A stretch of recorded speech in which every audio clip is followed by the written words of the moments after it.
And by the way, guys, I'm supposedly going to have the storm at 3, no, 4 o'clock. Not 30, sorry about that, 4 o'clock.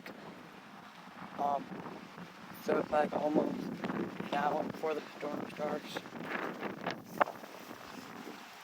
Gosh, there's that crazy today. So, let's get back to it.